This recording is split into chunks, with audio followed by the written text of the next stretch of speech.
What is healthy hair? Is healthy hair not having any split ends? Is it keeping up with routine trims? Is it making sure that your hair is always at a certain moisture level? Is it never using heat? Is it always letting your hair air dry? There are so many different areas or variables or questions when it comes to what is healthy hair. And the further along I get on this hair journey, the further away I'm pushing back the idea that there is one standard of healthiness for everybody. Especially for my hair type, I feel like a lot of times the metric or the rules for what is healthy just completely go against my natural hair type. I hear a lot of stylists talk about if you can get a comb through maybe the mid shaft of your hair, but then you meet resistance when you get to the ends of your hair. That's a sign of unhealthy ends and split ends and dead ends and whatever kind of ends, and it's a sign that you have unhealthy hair. For me, using any kind of comb in my hair always results in breakage. I don't believe that using a comb would ever cause less damage or less breakage than me using my fingers to detangle. So I'm never going to use a comb as a measuring stick for whether or not my hair is healthy. Another example is frizziness. Some people would look at my hair right now and say her hair looks very frizzy. Some people would look at my hair and say her hair looks defined.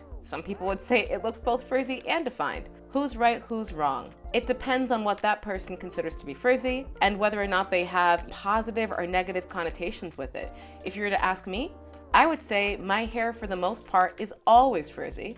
And throughout the day, it typically continues to frizz up more and more depending on how much moisture is around it. I don't view frizziness as a bad thing. I view it as a characteristic trait of my hair that I can either play up or play down depending on the hairstyle that I'm choosing, but it's not a health metric for me.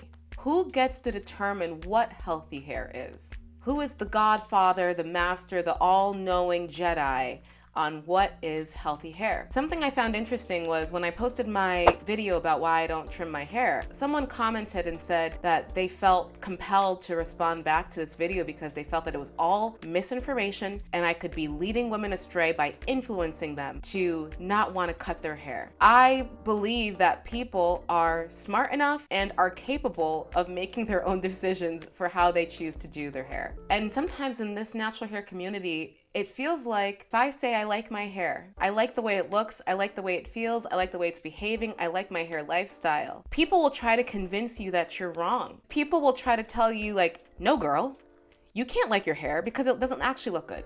No girl, you can't think your hair is healthy because it actually is like this. Where does that come from? Why are we like that? Why do we feel the need to be so worried about policing whether or not someone else's hair is healthy or not? To me, if you are happy with your hair, then that is all that matters. If you are happy with trimming your hair every 3 months, then you should keep doing it. If you're happy combing your hair every day, then you should keep doing it.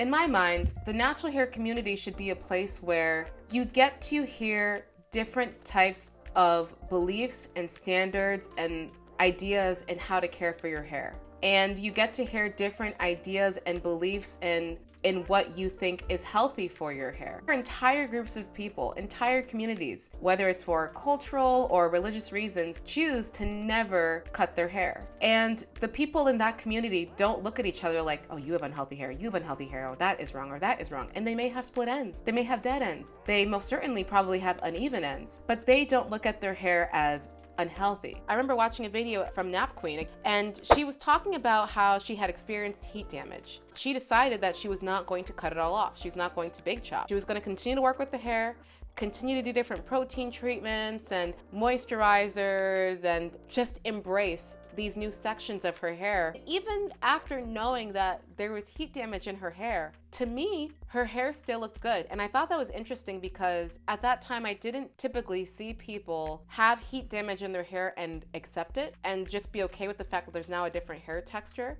Usually it's if you have heat damage, you have to cut it off all immediately. But she made the choice of, I'm not gonna cut my hair, it's fine.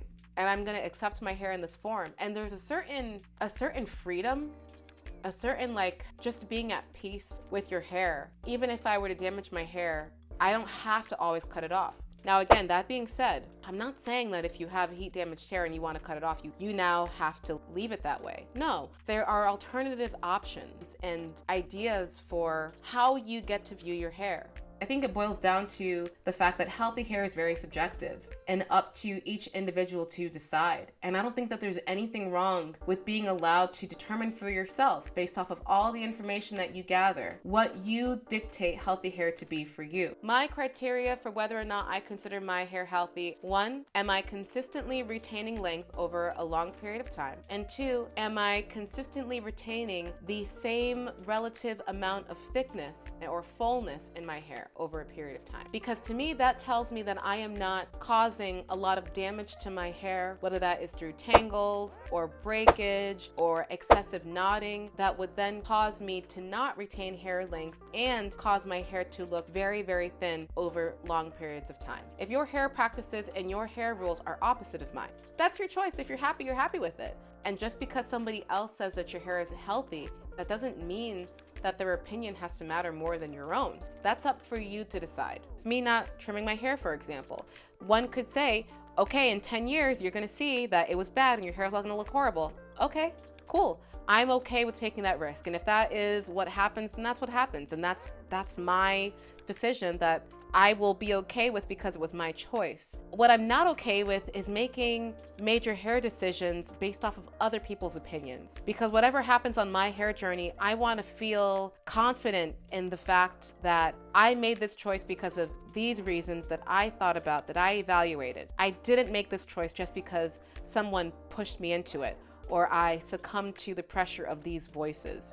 Because then, down the road, it could allow me to become resentful or feel like I was wronged or play the victim of, oh my God, look at my hair, it's in such bad condition, or look at my hair, it's never grown. I should have never listened to that person. And now I'm angry at somebody else. As opposed to, I chose to not trim my hair, or I chose to not go to a hairstylist, or I chose to do not whatever. That was my choice. And now whatever happens in 10, 15, 20 years, that's gonna be the result of my choice, and I'm gonna live with that. And for you, it might be, I don't trust my knowledge or my opinion on my hair. I put all of my trust into this individual. I am willing to put my life on them, so I'm gonna do it. Then you should do it. You should do what works for you, and you should be allowed to be vocal and open and honest and transparent with what you do for your hair and why you do what you do for your hair. I wanna hear from you guys. What does healthy hair mean to you? Where did you learn to develop those ideas about healthy hair? Do you think that the metrics that we use to measure healthy hair should be the same for everyone, regardless of your hair type? Look forward to hearing from you in the comment section below.